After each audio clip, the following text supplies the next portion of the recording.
Berjumpa kembali dengan saya, Sam, teolog Protestan Karismatik di BFM Channel ini. Kiranya kasih karunia dan damai sejahtera dari Allah Bapa dan Tuhan kita Yesus Kristus dan persuan Roh Kudus menyertai kita sekalian. Pada kesempatan ini saya akan melanjutkan sesi pengajaran saya akhir zaman untuk sesi yang ke-13. Penghakiman terakhir mengenai penghakiman tahta putih yang besar. Langsung saja kita akan membaca ayat bacaan kita sebagai dasar pengajaran ini. Di Wahyu pasal 20 ayat yang ke-11 sampai 15, Wahyu 20 ayat 11 sampai 15 dikatakan demikian. Lalu aku melihat suatu tahta putih yang besar, dan dia yang duduk di atas tahtanya. Dari hadapannya lenyaplah bumi dan langit, dan tidak ditemukan lagi tempatnya. Dan aku melihat orang-orang besar, orang-orang mati, besar dan kecil, berdiri di depan tahta itu. Lalu dibuka semua kitab, dan dibuka juga sebuah kitab lain, yaitu kitab kehidupan. Dan orang-orang mati dihakimi menurut perbuatan mereka, berdasarkan apa yang ada tertulis dalam kitab-kitab itu. Maka laut menyerahkan orang-orang mati yang ada di dalamnya, dan maut dan kerajaan maut menyerahkan orang-orang mati yang ada di dalamnya. Dan mereka dihakimi masing-masing menurut perbuatannya. Lalu maut dan kerajaan maut itu dilemparkan ke dalam lautan api. Itulah kematian yang kedua, lautan api. Dan setiap orang yang tidak ditemukan namanya tertulis di dalam kitab kehidupan itu, ia dilemparkan ke dalam lautan api itu. Saya mulai dengan opening statement saya. Menurut ramalan Alkitab bahwa dalam skenario akhir zaman perspektif premilenialisme, maka kerajaan 1000 tahun yang kita bahas pada video sebelumnya, yaitu pada episode sesi yang ke-11, bahwa kerajaan 1000 tahun atau millennial kingdom bukanlah keadaan yang terakhir. Kenapa? Karena pada akhir kerajaan 1000 tahun itu masih ada dua peristiwa eskatologis besar yang akan terjadi dalam sejarah manusia. Yang pertama adalah pemberontakan terakhir iblis dan penghukumannya. Ini sudah saya jelaskan dalam akhir zaman sesi 12. Dan yang kedua, kremasi atau pemusnahan langit bumi yang lama ini. Tempat kita berada saat ini, suatu saat akan dikremasi, dilenyapkan.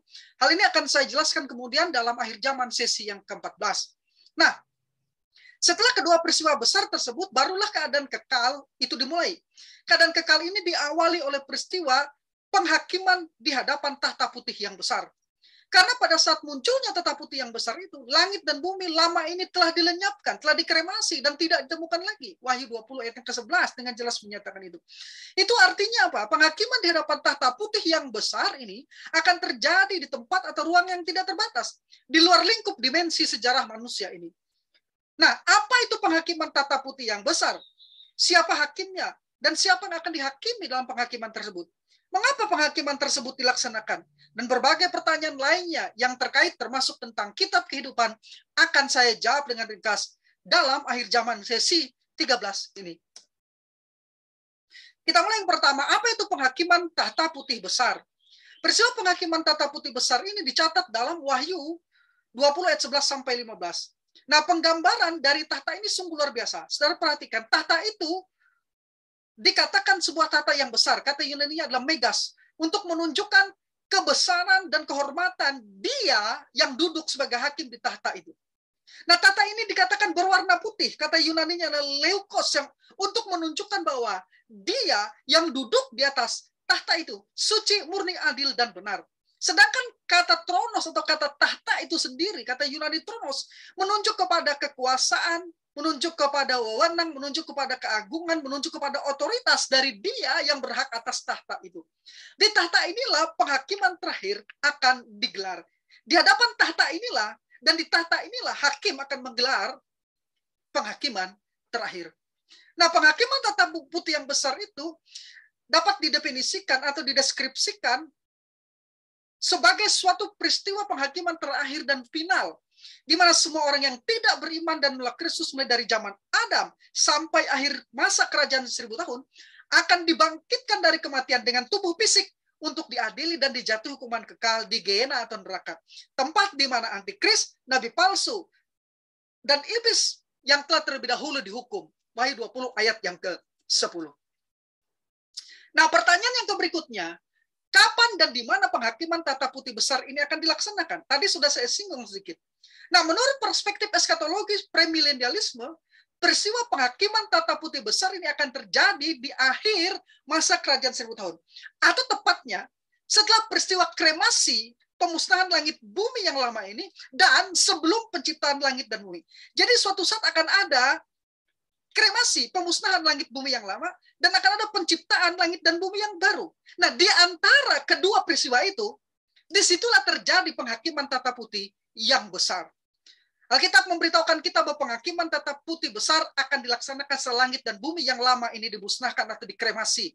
Rasul Yohanes dalam suatu penglihatan apokaliptik menulis, lalu aku melihat suatu tahta putih yang besar, dan dia yang duduk di atasnya.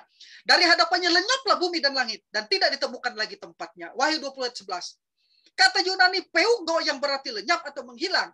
Dan kata Yunani oherisko yang diterjemahkan dengan tidak ditemukan, menunjukkan pemusnahan atau kremasi yang sungguh-sungguh. Menunjukkan pemusnahan atau kremasi yang sungguh-sungguh, bukan renovasi. Saya akan jelaskan ini pada kesempatan yang lain. Jadi ini adalah kremasi, pemusnahan, bukan renovasi. Ya. Jadi langit bumi yang lama itu dikremasi, dimusnahkan, bukan direnovasi, tapi memang dimusnahkan. Lenyap, tidak ada, tidak ditemukan lagi. Ya. Nah, dengan demikian penghakiman tata putih besar tidak akan terjadi di langit dan bumi yang lama. Ya. Namun Alkitab juga memberitahu bahwa penghakiman ini terjadi sebelum penciptaan langit dan bumi yang baru. Karena menurut catatan Alkitab, langit dan bumi yang baru ini muncul setelah penghakiman tata putih yang besar itu selesai dilaksanakan. Wahyu 21 ayat 1. Nah, mengenai tempat pelaksanaan penghakiman tata putih besar ini, walaupun tempat dilaksanakannya tidak disebutkan secara spesifik dalam Alkitab, tetapi kita dapat mengetahui dengan pasti bahwa penghakiman tersebut jelas bukan dilaksanakan di surga dan juga bukan dilaksanakan di bumi. Mengapa? Karena penghakiman ini tidak mungkin dilaksanakan di surga, sebab tidak ada satupun orang berdosa yang dapat masuk hadirat Allah di sana. Sedangkan tujuan dari penghakiman di tahta putih yang besar ini, tujuan dilaksanakan penghakiman ini, digelarnya penghakiman adalah untuk orang-orang berdosa sepanjang zaman dari Adam sampai pada akhir masa kerajaan 1000 tahun. Jadi tidak mungkin penghakiman itu dilaksanakan di surga. Tetapi penghakiman itu juga tidak terjadi di bumi. Karena saat tata putih besar menurut Alkitab, tata putih besar itu muncul menurut Alkitab, sebelum penghakiman di tahta putih besar itu digelar, Alkitab mengatakan lenyaplah bumi dan langit. Lenyap bumi dan langit ini. Tidak ditemukan lagi. Wahyu 20 ayat 11. Artinya apa? Penghakiman tata putih yang besar ini akan terjadi di suatu tempat atau ruang yang tidak terbatas. Di luar lingkup dimensi sejarah manusia saat ini. Tetapi bukan di surga. Dan juga bukan di bumi. Kita tidak tahu persis di mana tempat penghakiman ini akan digelar. Tetapi yang pasti akan dilaksanakan di suatu tempat yang Allah sendiri menyediakan untuk hal itu. Bukan di bumi, bukan di surga. Tempat yang Allah sediakan khusus untuk penghakiman itu. Sekarang kita lanjut menjawab pertanyaan berikutnya. Siapa hakim di penghakiman tata putih besar ini? Hakim di penghakiman tata putih besar ini adalah Tuhan Yesus Kristus sendiri. Seluruh penghakiman di akhir zaman, termasuk penghakiman tata putih yang besar, telah diserahkan oleh Bapa kepada anaknya Yesus Kristus. Yesus sendiri mengatakan di Yohanes pasal 5 ayat 22, Bapa tidak menghakimi siapapun, melainkan telah menyerahkan penghakiman itu seluruhnya kepada anak. Jadi seluruh penghakiman itu, berbagai penghakiman di masa depan telah diserahkan kepada anak. Ya. Rasul Petrus bersaksi mendeklarasikan tentang Kristus sebagai hakim demikian. Dan ia telah menugaskan kami memberitakan kepada seluruh bangsa dan bersaksi bahwa dialah yang ditentukan Allah menjadi hakim atas orang-orang hidup dan orang-orang mati. Kisah Rasul 10 ayat 24. Senada itu Rasul Paulus bersaksi mendeklarasikan juga tentang hal yang sama ketika ia bertukar pikiran dengan para filsuf pemikir Yunani di Athena. Demikian. Dikatakan karena ia telah menetapkan suatu hari pada waktu di mana ia dengan adil akan menghakimi dunia oleh seorang yang telah ditentukannya. Sesudah ia memberikan kepada semua orang suatu bukti tentang hal itu dengan membangkitkan dia dari antara orang mati. Kisah para Rasul 17 ayat yang ke-31. Nah, jadi penghakiman di akhir zaman nanti, berbagai penghakiman termasuk penghakiman di tata putih yang besar, jelaslah didelegasikan oleh Bapa kepada Yesus Kristus. Yesuslah yang akan menjadi hakim di tahta pengadilan atau di tahta penghakiman putih yang besar. Nah, terkait dengan hal itu mungkin ada yang bertanya demikian. Bukankah dalam Yohanes 8 ayat 15 Yesus sendiri mengatakan bahwa ia tidak menghakimi seorang pun? Jika demikian, bukankah ini akan kontradiktif dengan pernyataan Yesus sendiri bahwa ia akan menghakimi? Yohanes 5 ayat yang ke-22 yang sudah kita baca tadi. Saya katakan, ini tidak kontradiktif. Jawaban untuk pertanyaan ini adalah sebagai berikut. Memang betul bahwa Yesus mengatakan di Yohanes pasal 8 ayat 15, ia tidak menghakimi siapapun. Karena dalam konteks Yohanes pasal 8 ayat 15 ini, Yesus sedang berbicara tentang kedatangan yang pertama kali untuk tujuan misi penyelamatan. Bukanlah untuk tujuan menghakimi. Dan kita tahu ketika itu, para ahli Taurat dan orang Farisi, pemuka-pemuka agama datang kepada Yesus untuk menyerahkan seorang perempuan Samaria yang didakwa berzina. Hanya seorang perempuan, tidak bersama dengan laki. Laki-laki yang berzina bersama dengan perempuan itu. Harusnya dalam hukum Taurat, keduanya dibawa dan dilempari batu, dirajam dengan batu. Jadi mereka tidak melakukan sepenuhnya apa yang dikatakan hukum Taurat, karena hanya membawa perempuan Samaria itu seorang, tidak membawa yang laki-lakinya. Yesus juga menegaskan bahwa apabila saat itu ia menghakimi, maksudnya perempuan Samaria yang didakwa berzina itu, maka ia tidak akan menghakimi menurut cara ahli Taurat yang menghakimi dengan berat sebelah. Karena seharusnya tadi kedua-duanya, baik perempuan Samaria dan laki-laki yang berzina itu, harus ditangkap lalu dirajam dengan batu. Tapi buktinya tidak, hanya satu orang perempuan saja. Mana bisa orang berzina hanya seorang?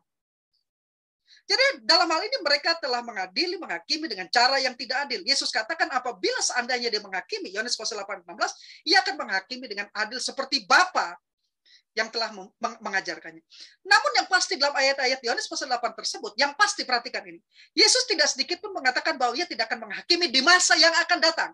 Dia katakan, aku tidak menghakimi saat ini. Tapi di masa yang akan datang, Bapa telah memberikan wewenang untuk menghakimi itu kepadaku. Yohanes pasal 5 ayat 22.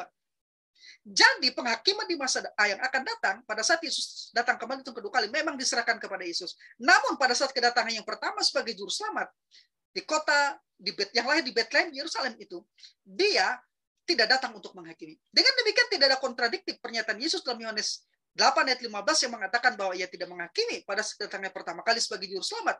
Dengan pernyataannya dalam Yohanes pasal 5 ayat 22 bahwa tugas penghakiman di masa akan datang telah diserahkan kepadanya.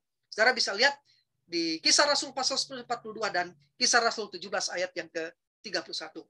Nah, sekarang kita akan maju ke pertanyaan berikutnya. Siapa yang akan dihakimi pada penghakiman tata putih besar ini? Siapa yang akan dihakimi pada penghakiman tata putih besar ini? Orang-orang yang akan dihakimi oleh Kristus di tata putih besar ini menurut Wahyu 20 ayat 12 adalah orang-orang mati besar dan kecil. Ini adalah orang-orang mati secara spiritual. Kenapa? Secara rohani. Karena memang orang-orang mati ini tetap jiwanya hidup. Nah, orang-orang mati yang tidak diselamatkan ini disebut orang-orang yang mati secara rohani. Anda bisa membandingkannya di Efesus pasal 2 ayat 1 sampai ayat yang keempat. Kita dulu juga terhitung orang-orang yang mati seperti ini. Ketika kita masih dikuasai oleh dosa dan pelanggaran kita. Tapi oleh karena kasih karunia dalam Kristus Yesus, kita telah dilahirkan kembali dalam Kristus. Sehingga kita hidup. Jadi kita tidak disebut orang yang beriman percaya kepada Yesus ini mendapat hidup yang kekal, tidak lagi disebut mati. Nah, orang-orang mati di sini, besar dan kecil, adalah orang-orang yang tidak beriman kepada Kristus atau menolak Kristus. Orang yang mati dalam dosa-dosanya. Ungkapannya adalah suatu orang-orang mati besar kecil ini adalah ungkapan suatu ekspresi yang seringkali ditemukan dalam perjanjian lama dan 5 kali muncul dalam kitab Wahyu. Wahyu 11 ayat 18, Wahyu 13 ayat 16, Wahyu 19 ayat 5, ayat 18 dan Wahyu 20 ayat 12. Ungkapan orang-orang mati besar kecil ini mengindikasikan bahwa penghakiman ini menjangkau segala usia dan strata sosial orang-orang yang akan dihakimi di penghakiman ini. Mereka semua adalah orang-orang yang tidak beriman di sepanjang sejarah, dan mereka yang menolak Kristus. Mereka adalah orang-orang yang mati di dalam pelanggaran dan dosa-dosa. Mereka karena menolak pengampunan yang disediakan Allah dalam Kristus Yesus. Mereka menolak keselamatan, anugerah keselamatan yang disediakan Allah dalam Kristus Yesus. Alkitab mencatat bahwa orang-orang yang tidak beriman ini ketika mati, jiwanya disiksa di penjara yang bernama Hades. Sampai hari penghakiman nanti, mereka akan dibangkitkan dengan tubuh fisik. Pada hari penghakiman terakhir, jiwa-jiwa yang disiksa di Hades ini akan dibangkitkan dengan tubuh fisik, tubuh jasmaninya untuk menghadap Kristus di tahta pengadilan, di tahta penghakiman, tahta putih yang besar, untuk dihakimi menurut perbuatan-perbuatan mereka. Penghakiman ini bukan untuk menentukan keselamatan mereka, karena mereka tidak yang menghadap tahta pengadilan putih besar ini akan dihukum. Tetapi sebaliknya, orang-orang ini hanya penghakiman itu digelar hanya untuk menetapkan penghukuman mereka secara kekal di Gehenna atau neraka. Nah, mungkin Anda akan bertanya begini, Mengapa orang-orang beriman kepada Kristus tidak dihakimi di penghakiman terakhir ini? Bukankah semua orang entah beriman atau tidak beriman suatu hari kelak akan dihakimi sesuai dengan pernyataan Alkitab sendiri? Bahwa manusia ditetapkan untuk mati hanya satu kali dan sesudah itu dihakimi. Ibrani 9 ayat 27. Nah, jawaban saya untuk pertanyaan tersebut adalah seperti ini. Ada orang-orang Kristen yang tidak mengetahui atau mungkin tidak memahami bahwa di akhir zaman akan ada lebih dari satu penghakiman yang akan dilaksanakan oleh Kristus. Dan penghakiman di tata putih besar adalah satu dari beberapa penghakiman yang akan dilakukan oleh Kristus. Saya menyarankan Anda untuk menyimak kembali video saya akhir zaman sesi 6 tentang penghakiman dan pemberian pahala di BFM channel ini. Di dalam video itu saya menjelaskan beberapa penghakiman yang akan dilaksanakan oleh Kristus di akhir zaman. Nah, perlu diketahui seperti yang saya jelaskan di atas bahwa penghakiman di tata putih besar adalah penghakiman yang bertujuan untuk menghukum bagi orang-orang yang tidak beriman yang menolak Kristus dan namanya tidak terdapat dalam kitab kehidupan. Namanya tidak terdapat dalam kitab kehidupan. Orang-orang itu akan dihukum. Sedangkan Yesus sendiri berjanji bahwa kepada setiap orang yang beriman, kepadanya tidak akan dihukum. Yesus mengatakan begini, Aku berkata kepadamu, sesungguhnya barang siapa mendengar perkataanku dan percaya kepada dia yang mengutus aku, ia mempunyai hidup yang kekal dan tidak turut dihukum, sebab ia sudah pindah dari dalam maut ke dalam hidup. Yohanes pasal 5 ayat 24. Memang akan ada penghakiman untuk orang beriman, tetapi penghakiman itu bukan penghakiman di tahta putih besar untuk dihukum. Penghakiman untuk orang beriman juga bukan bertujuan untuk menentukan apakah mereka masuk surga atau tidak. Karena semua orang yang beriman kepada Kristus telah lahir baru dan mendapat hidup yang kekal, pasti terjamin masuk surga. Nah, penghakiman yang digelar untuk orang beriman adalah penghakiman yang bertujuan untuk menilai perbuatan-perbuatan mereka, untuk menentukan pahala dan mahkota yang akan diterima, sebagaimana dijelaskan di dalam 1 Korintus 3 ayat 12-5, 2 Timotius 4 ayat 5, Ibrani 11 ayat 35, Yakobus 1 ayat 12, Wahyu 2 ayat 10, ayat 26, ayat 28, Wahyu 3 ayat 21. Seperti yang saya telah jelaskan dalam video pengajaran sebelumnya akhir zaman di sesi yang ke-6. Nah, penghakiman bagi orang beriman akan dilaksanakan di bema Kristus. Jadi bukan di tahta pengadilan Kristus, bukan di tahta pengadilan putih yang besar, tapi di bema Kristus. Atau di tahta pengadilan Kristus, 2 Korintus 5 ayat 10. Penghakiman ini dilaksanakan di surga bagi semua orang percaya dalam Kristus setelah peristiwa pengangkatan gereja atau peristiwa rapture dan sebelum masa kesusahan besar di bumi. Tujuan penghakiman di bema Kristus ini adalah untuk menerima pahala atau upah, yaitu turut serta dalam pesta perkawinan anak domba di surga dan kemudian bersama dengan Kristus memerintah dalam kerajaan 1000 tahun di bumi. Sedangkan orang beriman yang mati pada masa perjanjian lama akan dibangkitkan dan dihakimi untuk diupahi ikut memerintah bersama dengan Kristus dalam kerajaan 1000 tahun. Daniel 12 ayat 1-3. Pada saat kedatangan Kristus 2 kali nanti, yaitu setelah masa kesusahan besar dan di awal kerajaan 1000 tahun. Demikian juga orang-orang beriman yang percaya kepada Kristus pada masa kesusahan besar atau pada masa tribulasi, tetapi mati syahid dianiaya sebagai martir karena iman mereka pada Kristus, juga akan dibangkitkan pada akhir tribulasi dan dihakimi untuk diberi upah dan dibawa masuk ke dalam kerajaan milenial untuk memerintah bersama dengan Kristus. Wahyu 20 ayat 4-6. Dengan demikian dapat disimpulkan bahwa orang-orang beriman tidak akan dihakimi di tahta putih besar, karena mereka telah dihakimi dalam penghakiman di bema Kristus dan penghakiman lainnya. Mereka telah diubah dalam tubuh kebangkitan yang dimuliakan dan mendapat upah menurut perbuatan mereka di dalam iman untuk memerintah bersama dengan Kristus di kerajaan milenial. Dan pada akhirnya akan bersama dengan Kristus selama-lamanya di langit dan bumi yang baru. Sebaliknya, orang-orang yang dihakimi di tahta putih besar akan dihakimi menurut perbuatan mereka yang tercatat dalam berbagai kitab. Dan mereka yang namanya tidak ada dalam kitab kehidupan akan dilempar ke neraka untuk dihukum selama-lamanya dalam siksaan api yang menyala-nyala. Nah, saudara-saudaraku yang dikasihi oleh Tuhan, Bapak Ibu, sekarang kita akan lanjutkan kepada yang berikutnya. Seberapa akuratnya penghakiman akhir di tahta putih besar? Penghakiman akhir di tahta putih yang besar sangat akurat sekali. Kita bisa memastikan tidak akan ada kesalahan sedikit pun dalam pelaksanaan dan putusan penghakiman di tahta putih besar ini. Penghakiman ini akan berlangsung dengan bukti-bukti yang tidak terbantahkan terkait dengan karakteristik dan standar penghakiman Allah sendiri. Pertama, Allah itu adil dan tidak memihak. Kisah para Rasul 10 ayat 34. Galatia 3 ayat 28. Kedua, Allah tidak bisa ditipu. Galatia 6 ayat yang 7. Ketiga, Allah tidak bisa dikelabui dengan prasangka, alasan, dan dusta. Lukas pasal 14, 16-24.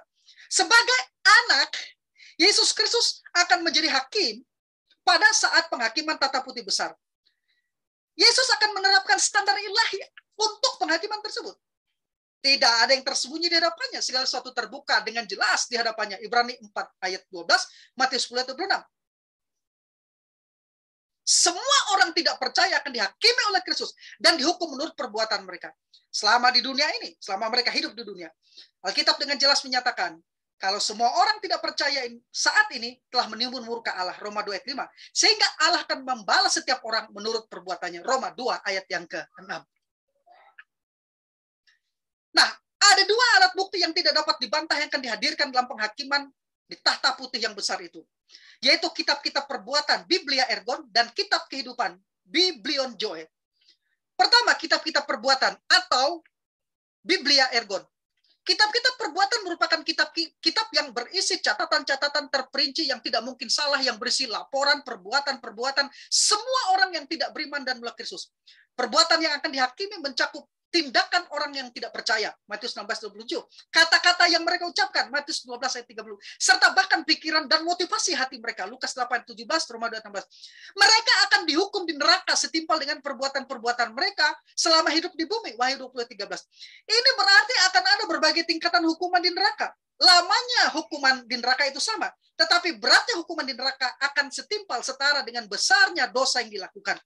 Karena hal itu adil, maka walaupun sama-sama dihukum di neraka, dengan jangka waktu yang sama, tetapi hukuman bagi orang-orang yang tidak mengenal Kristus akan atau belum pernah mendengar Injil tentu akan berbeda dari hukuman yang akan diterima oleh mereka yang pernah mendengar Injil tetapi menolak dengan sengaja menolak untuk beriman kepada Kristus. Matius 10 ayat 21 sampai 24. Namun perlu disadari, dimanapun tingkatannya, tidak ada bagian dari neraka yang merupakan tempat yang menyenangkan. Semuanya penuh dengan api, belerang, dan siksaan. Sekarang kitab yang kedua itu kitab kehidupan. Selain kitab-kitab perbuatan, bukti yang tidak bisa salah, tidak dapat dibantah, maka ada satu lagi kitab yang disebut dengan Biblion Joe. Ya. Ini adalah sebuah buku besar yang berisi daftar semua nama orang-orang beriman kepada Kristus di sepanjang zaman. Semua orang yang namanya tidak ditemukan dalam kitab kehidupan ini akan dijatuhi hukuman kekal di neraka. Bapak, Ibu, dan saudaraku dikasihi Tuhan, kita telah berbicara tadi tentang kehidupan. Kita akan menjawab pertanyaan ini. Apa itu kitab kehidupan dan bisakah nama seseorang dihapus dari kitab kehidupan? Satu pertanyaan yang seringkali ditanyakan kepada saya adalah apakah nama seseorang yang sudah tertulis dalam kitab kehidupan di kitab Wahyu ini dapat dihapus? Karena dalam Keluaran 32 ayat 33 dikatakan bahwa Tuhan sendiri akan menghapus nama orang-orang yang berdosa dari kitab ini, dari kitabnya. Itu artinya nama seseorang yang sebelumnya telah ditulis dalam kitab kehidupan dapat dihapus. Jawaban untuk hal ini adalah ya. Nama seseorang memang bisa dihapus dari kitab kehidupan. Tapi perhatikan penjelasan saya. Jangan sampai salah, perhatikan saya. Baik-baik, perhatikan pengajaran dan ikuti terus. Nama seseorang, ya, nama seseorang memang bisa dihapus dari kitab kehidupan.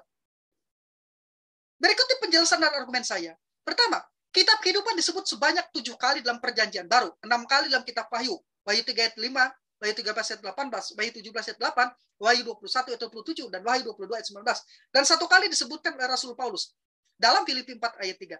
Sedangkan dalam perjanjian lama disebutkan sebanyak 3 kali, itu dalam Keluaran 32 ayat 33, Mazmur 69 ayat 29, dan Daniel 12 ayat 1. Yang kedua, untuk memahami istilah kitab kehidupan ini, maka kita perlu melihat latar belakangnya dalam kebudayaan di abad pertama.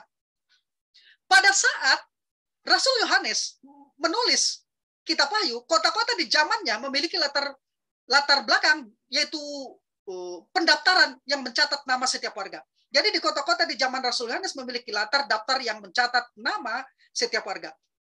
Kalau orang melakukan kejahatan atau mengabaikan statusnya sebagai warga kota, mereka bisa dipanggil menghadap pengadilan untuk nama mereka dihapus atau secara harfiah dihapuskan dari daftar warga kota tersebut.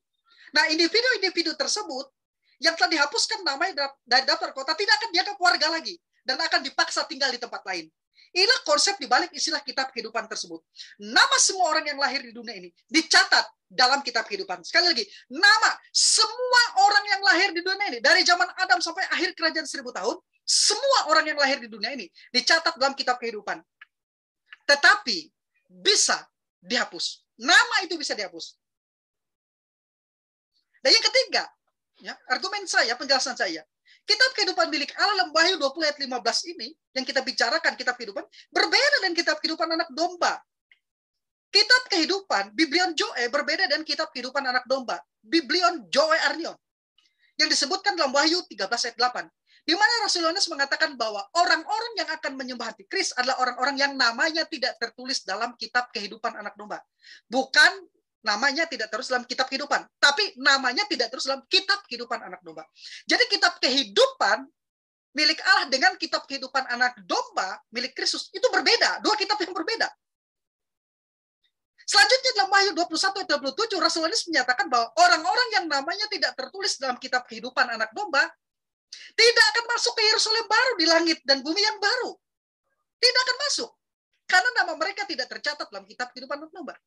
Nah, kitab kehidupan anak domba inilah kitab kehidupan secara spesifik dikatakan sebagai milik anak domba. Yesus Kristus, karena dialah anak domba Allah itu. Yohanes 1 ayat 29.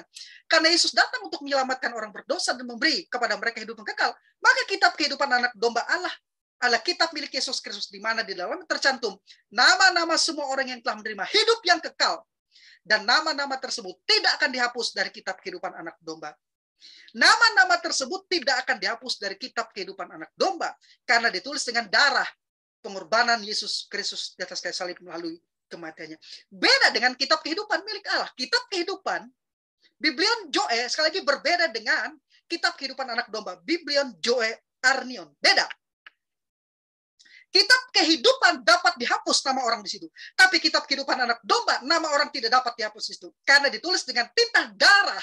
Darah anak domba Allah yang tercurah melalui pengorbanan di atas kayu salib. Karena kitab kehidupan adalah kitab yang berisi nama semua orang yang pernah dilahirkan di dunia ini. Apabila sampai saat kematiannya, seseorang yang tetap tidak beriman dan menolak Kristus, maka namanya akan dihapus dari kitab kehidupan. Perhatikan, bukan kitab kehidupan anak domba, tapi dari kitab kehidupan. Setiap orang yang pernah lahir di dunia ini, namanya akan ditulis dalam kitab kehidupan. Biblion Joe. Tapi apabila sampai saat ia mati, ia tetap tidak beriman dan menolak Kristus, maka namanya akan dihapus dari Biblion Joe itu, dari kitab kehidupan itu. Apabila ia beriman dan menerima hidup kekal, sebaliknya apabila ia beriman dan menerima hidup kekal dalam Kristus, maka namanya akan dicatat dalam kitab kehidupan anak domba. Biblion Joe Arnion, dalam kitab kehidupan anak domba. Artinya namanya tidak akan dihapus dari kitab kehidupan. Itu artinya mungkin saja nama seseorang tercatat dalam kitab kehidupan, tapi apabila namanya tidak tercatat dalam kitab kehidupan anak domba, maka nama orang tersebut bisa dihapus dari kitab kehidupan. Itu karena sampai saat kematiannya, ia tetap tidak beriman dan menolak Kristus. Jadi kenapa nama orang bisa dihapus dari kitab kehidupan? Karena itu adalah nama semua orang, baik orang percaya maupun tidak percaya. Apabila selama hidupnya mereka, itu adalah nama semua orang yang pernah lahir di dunia ini. Apabila mereka percaya, namanya tetap tertulis di situ. Dan juga ditulis dalam kitab kehidupan anak domba. Tapi apabila mereka tidak percaya, maka namanya akan dihapus dari kitab kehidupan itu. Itu alasannya mengapa kitab kehidupan itu dapat dihapus. Karena kitab kehidupan, nama seorang dapat dihapus karena itu adalah kitab yang bersifat umum, yang memuat nama semua orang. Beda dengan kitab kehidupan anak domba. Kitab kehidupan anak domba hanya memuat nama dari orang-orang beriman di sepanjang zaman. Beriman kepada korban Kristus. Jadi kitab kehidupan berisi daftar nama semua orang yang pernah lahir di dunia ini. Menggambarkan ekspresi Allah yang pengasih, yang menghendaki semua orang diselamatkan. Dan mengantisipasi keselamatan mereka dengan menulis nama mereka dalam kitab kehidupan itu. Namun agar nama seseorang tetap tertulis dalam kitab kehidupan itu, maka namanya harus ada tertulis dalam kitab kehidupan anak domba. Dengan menerima anak domba itu sebagai Tuhan dan Juru Selamat. Bandingkan Kisah Para Rasul 4 ayat 12, Kisah Rasul 16 ayat 30-31, dan Roma 10 ayat 19. Jadi bisa dikatakan bahwa nasib kekekalan seseorang didasarkan pada apakah namanya tertulis dalam kitab kehidupan anak domba itu. Karena di kitab kehidupan anak domba itulah nama seseorang tidak akan pernah dihapuskan. Karena dijamin oleh pengorbanan darah Kristus. Saudaraku, ini sesuai dengan janji Kristus sendiri. Dalam Yohanes pasal 10 ayat 27-29. Ia sendiri yang menyatakan bahwa orang yang termasuk domba, yaitu orang-orang pilihannya, pasti akan mendengar suaranya dan mengikutinya. Ketika orang datang dan percaya kepada Kristus sebagai juru selamatnya, mereka akan masuk dalam hubungan dengan Allah. Dan ini merupakan jaminan bagi keselamatannya. Kepada mereka Yesus memberikan kehidupan yang kekal, suatu kehidupan yang tidak pernah berakhir. Lebih dari itu, bagian ini merupakan dasar yang kokoh bagi ajaran kepastian keselamatan yang menyatakan bahwa keselamatan orang percaya itu terjamin dan tidak mungkin hilang. Mengapa? Karena dalam ayat 28 Yesus Kristus menyatakan bahwa mereka pasti tidak akan binasa. Mereka pasti tidak akan binasa. Orang-orang percaya yang beriman pasti tidak akan binasa. Kata yang diterjemahkan dengan tidak akan adalah kata Yunani ome. Suatu double negatif ganda, yaitu kata o dan me. Keduanya berarti tidak. Nah, frase mereka pasti tidak akan binasa dalam bahasa Yunani merupakan cara pengungkapan negasi yang terkuat, ome, dengan aorist subjektif. Secara harfiah itu berbunyi, dan tidak ada kemungkinan sedikit pun bagi mereka untuk binasa sampai kekekalan. Atau dengan kata lain, orang yang percaya, yang diberi hidup kekal oleh Yesus atau oleh Yesus Kristus, ya, telah mendapat hidup kekal. Dijamin pasti tidak akan binasa selama-lamanya. Jadi janji Yesus dalam ayat ini merupakan suatu penolakan yang pasti terhadap gagasan bahwa orang-orang percaya sejati dapat hilang keselamatannya. Seperti yang diajarkan oleh beberapa orang yang kurang mengerti jaminan kekal dari doktrin soteriologi ini. Saya tidak peduli apakah orang itu profesor, doktor profesor, kalau dia mengajarkan keselamatan bisa hilang. Dia menentang ajaran Yesus yang mengatakan, Yesus sendiri mengatakan bahwa orang yang diselamatkan tidak mungkin bisa binasa. Berarti kalau memaksa mengajarkan keselamatan bisa hilang, kalau orang itu sudah lahir baru, percaya Yesus diselamatkan. Karena ciri orang diselamatkan itu beriman. Lahir baru, mendapat hidup kekal. Beriman sampai akhir, bertekun sampai akhir. Kalau ada orang, entah itu dia bergelar dokter, profesor, kalau mengatakan keselamatan bisa hilang, orang itu kurang ajar. Kenapa saya katakan kurang ajar? Karena dia kurang belajar. Kurang belajar dari apa yang dikatakan oleh Yesus. Bahwa orang yang sudah diselamatkan, tercatat namanya dalam kitab kehidupan anak domba. Tidak mungkin namanya dihapus, dia akan selamat. Tapi kalau namanya hanya tercatat di dalam kitab kehidupan, orang itu bisa dihapus namanya. Karena sebenarnya orang itu belum pernah diselamatkan. Dan apabila nama seseorang tidak ditemukan dalam kitab kehidupan, Biblion Joe yang akan dibacakan di penghakiman tata putih besar, maka itu artinya nama orang tersebut telah dihapus dari kitab kehidupan itu. Karena namanya tidak pernah dicatat dalam kitab kehidupan anak domba, Biblion Joe Arnion. Nama orang tersebut dihapus dari kitab kehidupan bukan karena ia pernah diselamatkan. Sekali lagi, nama orang tersebut dihapuskan dari kitab kehidupan bukan karena ia pernah diselamatkan. Karena kitab kehidupan itu memuat nama semua orang yang pernah hidup di dunia ini. Tetapi sekali lagi, namanya dihapuskan bukan karena ia pernah diselamatkan.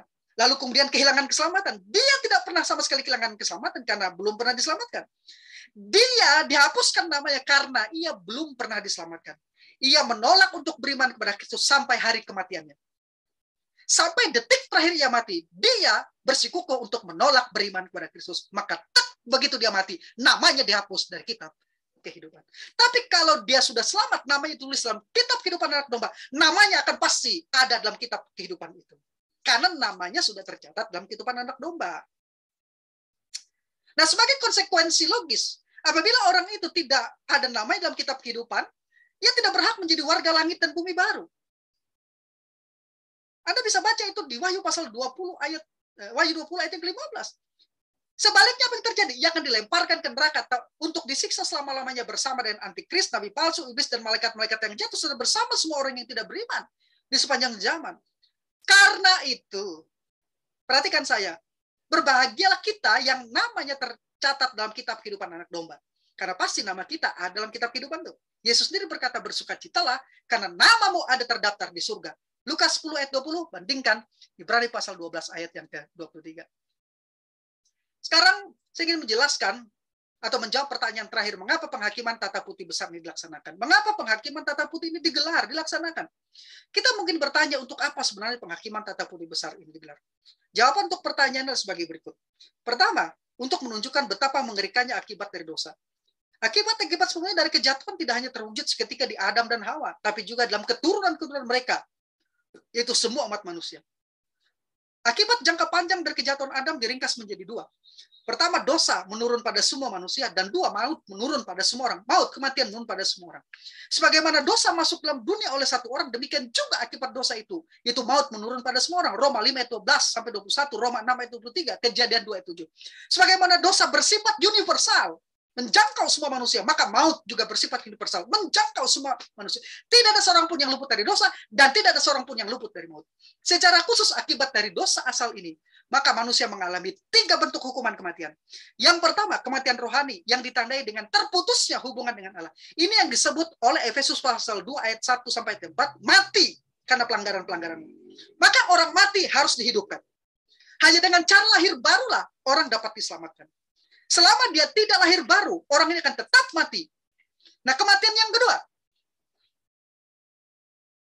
ada kematian jasmani yang ditandai oleh kematian fisik tubuh yang fana. Kejadian 2:17, bilangan 16 ayat 29, bilangan 27 ayat 3, Mazmur 9 ayat 7 sampai 11, Pengkhotbah 12 ayat 7. Dan yang ketiga, kematian kekal, di mana manusia akan dibuang ke tempat yang gelap dan penuh dengan siksaan yang akhirnya membawa mereka jatuh jauh dari hadirat Allah. Matius 10 ayat 28, Matius 25 ayat 41. 2 Tesalonika 1 ayat 9, Ibrani 10 ayat 31, dan Wahyu 14 ayat 11, Wahyu 20 ayat 11 sampai 15. Kematian kekal ini, perhatikan saya, kematian kekal ini akan terjadi apabila keadaan kematian rohani tidak dipulihkan, tidak dihidupkan, sampai pada saat orang itu mengalami kematian jasmani. Jadi kalau ada orang, ya, sampai pada saat dia mati secara jasmani, keadaan rohaninya tidak berubah dengan cara percaya kepada Yesus, beriman kepada Kristus, sudah dibarukan, maka orang itu sudah dipastikan akan mengalami kematian kekal di neraka. Nah, yang kedua, yang pertama tadi untuk menyingkapkan betapa mengerikannya akibat dosa, kematian yang membawa kepada neraka. Bukan sekedar mati fisik lalu hilang lenyap begitu saja seperti pendapat anihilisme, tidak. Akan ada hukuman. Nah, yang kedua, perlunya pengadilan tata putih ini digelar, penghakiman tata putih ini digelar untuk menunjukkan bahwa hanya anugerah alam Kristus yang dapat membebaskan manusia dari dosa. Sifat Allah yang kudus menyebabkan ia murka terhadap manusia yang melanggar hukum-hukumnya dan mengharuskannya menghukum manusia berdosa tersebut. Sementara itu sifat Allah yang kasih menuntutnya mengasihi manusia berdosa dengan memberikan kemurahan, kebaikan, dan belas kasih kepada manusia. Di sini kekudusan dan kasih Allah dikonfrontasikan. Allah tidak dapat mengorbankan salah satu dari kedua sifat tersebut, kekudusan dan kasih, yaitu kekudusan dan kasihnya. Lalu bagaimana cara Allah menegakkan hukum dan pada waktu yang bersamaan secara simultan menegakkan kasihnya? Tidak hanya menegakkan hukum tapi menyatakan kasihnya. Jawabannya adalah pengganti yang akan menjalankan hukuman itu. Kolose 2 ayat 13-14 mengatakan, kamu juga meskipun dahulu mati oleh pelanggaranmu, telah dihidupkan Allah bersama-sama dengan dia. Dia adalah Kristus sesudah ia mengampuni segala pelanggaran kita dengan menghapus surat hutang yang oleh ketentuan-ketentuan hukum mendakwah dan mengancam kita. Dan itu ditiadakannya dengan memakukannya pada kayu salib. Hanya Kristus yang dapat menghidupkan orang yang mati. Karena itu, ya, penghakiman ini di tata putih yang besar diadakan untuk menunjukkan bahwa hanya anugerah alam Kristus yang dapat membebaskan orang. Selama orang itu menolak anugerah dalam Kristus, keselamatan di dalam Kristus, menolak anugerah Allah dalam Kristus Yesus, melalui pengorbanan Kristus, orang itu tidak akan dapat luput dari murka yang akan datang. Itu penghakiman, penghukuman kekal di tahta putih yang besar, dihukum untuk selama-lamanya di dalam neraka melalui putusan penghakiman kekal di tahta putih yang besar. Hanya kematian Kristus saja yang meredakan kemarahan Allah dan memenuhi tuntutan keadilannya. Kristus secara sukarela menanggung hukuman yang seharusnya dijatuhkan pada manusia. Dengan demikian kekudusan, hukum dan keadilan Allah ditegakkan dan secara simultan kasihnya kepada manusia dinyatakan. Tidak ada orang yang dapat selamat dengan merendahkan nilai kurban Kristus dan menolak untuk beriman kepadanya. Sekali lagi, tidak ada orang yang akan selamat dengan merendahkan nilai korban Kristus dan menolak untuk beriman kepadanya. Hargai korban Kristus itu. Hanya dia yang dapat menyelamatkan dari murka yang akan datang. Yang ketiga, mengapa pengadilan ini digelar?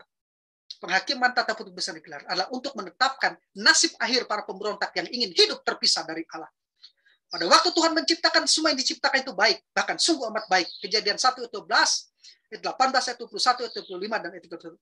Tidak ada dosa, tidak ada kejahatan, tidak ada rasa sakit, tidak ada kematian, dan tidak ada neraka. Salah satu hal baik yang diciptakan Tuhan adalah bahwa makhluk ciptanya memiliki kehendak bebas untuk memilih yang baik. Agar mereka benar-benar memiliki pilihan, Allah harus mengizinkan sesuatu yang berbeda dengan yang baik. Supaya bisa ada pilihan. Karena itu Tuhan mengizinkan para malaikat dan manusia untuk memilih yang baik atau yang tidak baik. Manusia dan malaikat jatuh menggunakan pilihan bebas yang diberikan Allah untuk memberontak kepada Tuhan dan menginginkan hidup yang terpisah dari Tuhan. Dan satu-satunya tempat yang sudah Tuhan sediakan untuk mereka yang ingin hidup terpisah dari Dia selama-lamanya adalah neraka.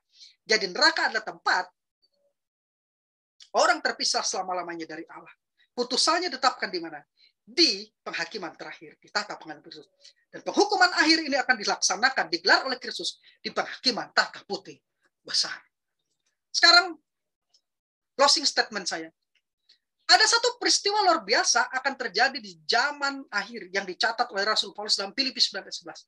Dikatakan itulah sebabnya Allah sangat meninggikan dia dan mengaruniakan kepadanya nama di atas segala nama. Supaya dalam nama Yesus bertekuk lutut segala yang ada di langit, dan yang ada di atas bumi, dan yang ada di bawah bumi. Dan segala lidah mengaku Yesus Kristus adalah Tuhan bagi kemuliaan Allah Bapa. Setelah memberikan gambaran yang luar biasa mengenai bagaimana Kristus merendahkan dirinya dalam ketaatan, Filipi 2 ayat 6-8, Rasul Paulus memperingatkan bahwa akan tiba saatnya suatu hari kelak, di mana setiap lutut akan bertelut dan segala lidah mengaku bahwa Yesus Kristus adalah Tuhan. Filipi 2 ayat 10. Perlu diketahui bahwa bagi Paulus, bahwa bagi Rasul Paulus, kata Kurios atau Tuhan adalah nama khas untuk Kristus, pribadi kedua dari Trinitas. Walaupun kadang Paulus membuat kontras antara Theos dan Kurios ini, bukan berarti membuat Kurios lebih rendah dari Theos, seperti yang diajarkan oleh Rasul Sabdono, yang menganggap bahwa Kurios yaitu Tuhan yang dikenakan pada Yesus itu lebih rendah dari Theos yang dikenakan kepada Allah, Bapa. Sebenarnya ini hanya membedakan Bapa dari anak. Bukan bicara tentang subordinate. Dua pribadi dari kealahan. Jadi bagi Paulus pengakuan Kristen fundamental adalah Kurios Ios. Kurios Iosus. Yesus adalah Tuhan. Roma pasal 9, 1 Korintus 12 ayat 3. Filipi 2 ayat 11. Ya. Untuk menunjukkan bahwa dia adalah Allah itu sendiri.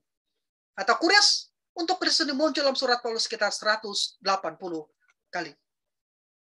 Menurut Paulus dalam Filipi 2 ayat 9, nama Yesus adalah nama di atas segala nama. Prase Yunani to onoma, to huper pan onoma, yang dalam bahasa Indonesia diterjemahkan dengan nama di atas segala nama, dimaksudkan di sini untuk menegaskan bahwa nama Yesus Kristus itu adalah satu-satunya nama yang paling tinggi, paling mulia, paling agung, nama yang lebih tinggi dari semua makhluk. Filipi 2 ayat 10. Ini sesuai seperti yang dideklarasikan oleh Rasul Petrus bahwa hanya nama Yesus saja, dan di bawah kolong langit ini tidak ada nama lain yang diberikan kepada manusia yang olehnya kita dapat diselamatkan. Hanya nama Yesus saja. Kisah para Rasul 4 ayat 12. Itu sebabnya suatu saat setiap makhluk akan bertekuk lutut kepadanya dan mengakui dengan lidahnya bahwa Yesus Kristus adalah Tuhan. Menarik untuk memperhatikan kata bertekuk lutut dan mengaku dalam ayat ini. Di sini kata Yunani guno kaptein yang diterjemahkan bertekuk lutut merupakan satu ungkapan untuk penghormatan yang paling tinggi dan luhur khususnya kepada Allah. Bandingkan Roma 11 ayat 4, Efesus 3 ayat 14. Dalam konteks ini tentu saja kepada Kristus karena dia adalah Tuhan, Kurios. Sedangkan kata Yunani exomolgestai yang diterjemahkan dengan mengaku merupakan ungkapan yang berarti mengakui dengan suara keras dan terbuka di depan umum sehingga didengar orang lain. Tetapi pengakuan ini harusnya dilakukan dengan sukacita dan ucapan syukur atas pengertian yang benar. Kelak bukan hanya orang beriman yang akan mengakui bahwa Yesus adalah Tuhan, tetapi juga semua orang yang tidak percaya, tidak beriman, dan yang menolak Kristus harus mengakui dia sebagai Tuhan. Namun pengakuan itu sudah terlambat bagi mereka yang tidak percaya, tidak beriman, dan menolak Kristus. Semua orang, entah orang beriman ataupun yang tidak beriman, satu hari kelak harus bertekuk lutut kepada Yesus Kristus dan mengakui dengan lidahnya bahwa Yesus adalah Tuhan. Ini bukan hanya terjadi pada masa kerajaan 1000 tahun pemerintahan Kristus di bumi, tetapi juga pada penghakiman akhir yang dilakukan di tahta putih yang besar. Karena itu, Bapak, Ibu, dan Saudara kondikasi, perhatikan saya. Sebelum masa itu tiba, sebelum masa penghakiman terakhir itu tiba, merupakan hal yang masuk akal saat ini bahwa lebih baik menerima dan mengakui Kristus sebagai Tuhan dan Juru Selamat sekarang, saat ini, dengan sukarela dan sukacita. Daripada menolak dia dalam kehidupan ini, dan nanti menunggu hari penghakiman untuk dipaksa mengakui sebagai Tuhan, tapi sudah terlambat, karena saat putusan ditetapkan, itu sudah berarti dilemparkan ke neraka, tempat hukuman kekal selama-lamanya. Jelas bahwa keputusan untuk menerima dan menolak Kristus adalah tanggung jawab manusia. Menolak Kristus berarti tidak diselamatkan. Jadi apabila seseorang tidak menerima keselamatan, tidak beriman dan menolak Kristus, dalam hal ini Allah tidak dapat dipersalahkan. Pilihan ada di hadapan Anda. Pilihlah untuk menerima Yesus Kristus sebagai Tuhan dan beriman kepadanya. Maka Anda akan dihakimi di bema Kristus untuk mendapat upah dan pahala, mahkota, memerintah bersama dengan dalam kerajaan 1000 tahun, masuk dalam langit dan bumi yang baru. Itu pilih sekarang untuk beriman percaya. Namun kalau Anda menolak untuk beriman dan percaya pada Yesus Kristus, Anda menolak anugerah keselamatan itu, maka suatu saat ketika Anda mati, Anda akan dibangkitkan di penghujung zaman ini, menghadap tahta putih yang besar dihakimi oleh Kristus untuk putusan dilemparkan selama-lamanya di neraka yang kekal untuk disiksa selama-lamanya tanpa batas waktu. Demikian yang bisa saya sampaikan. Percayalah kepada Yesus Kristus, terima Yesus Kristus sebagai Tuhan Juru Selamat. Saya Sam, teolog Protestan karismatik.